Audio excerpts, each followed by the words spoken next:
Bonjour à toutes et tous, je suis Lila Courteau, membre du mouvement Adaptation radicale francophone.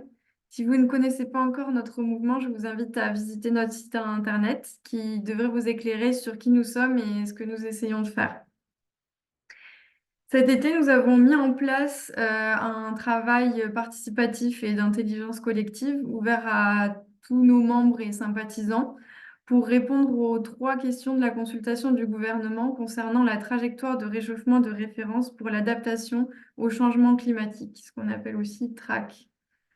La première question était, la France doit-elle se doter d'une trajectoire de réchauffement de référence d'ici la fin du siècle pour pouvoir s'adapter, tout en poursuivant les réductions des émissions de gaz à effet de serre en ligne avec les objectifs de l'accord de Paris?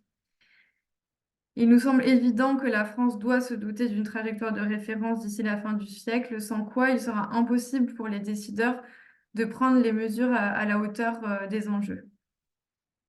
La question suivante était, que pensez-vous d'une trajectoire de réchauffement de référence pour l'adaptation de la France métropolitaine, dont les niveaux de référence seraient plus 2 degrés en France en 2030, plus 2,7 en 2050 et plus 4 degrés en 2100?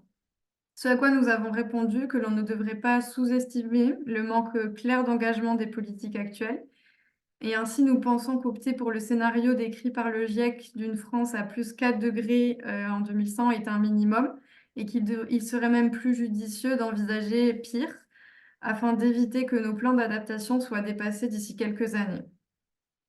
Plus 4 degrés en France en 2100, qu'est-ce que ça signifie concrètement?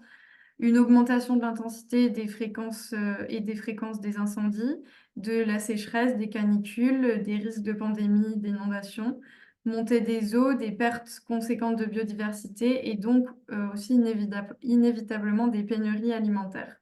Sans parler des pénuries énergétiques, des potentiels conflits et un accès aux soins qui peut être beaucoup plus difficile.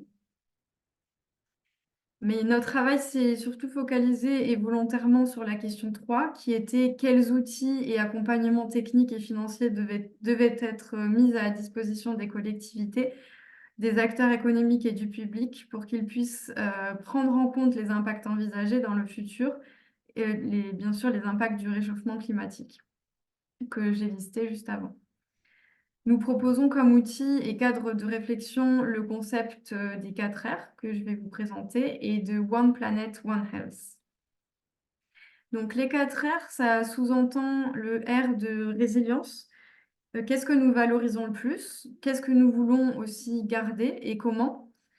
Le R de renoncement, que pourrions-nous accepter de lâcher individuellement et collectivement pour ne pas empirer les choses? Restauration, que pourrions-nous ramener pour nous aider à traverser cette période difficile?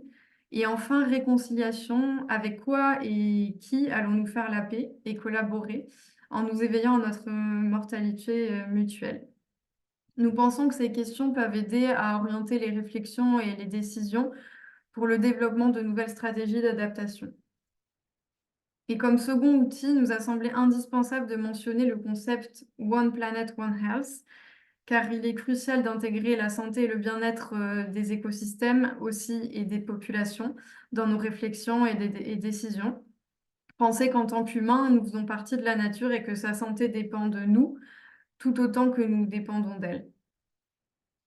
Et pour conclure, s'adapter commence par sortir du déni et accepter que l'avenir sera certainement plus hostile.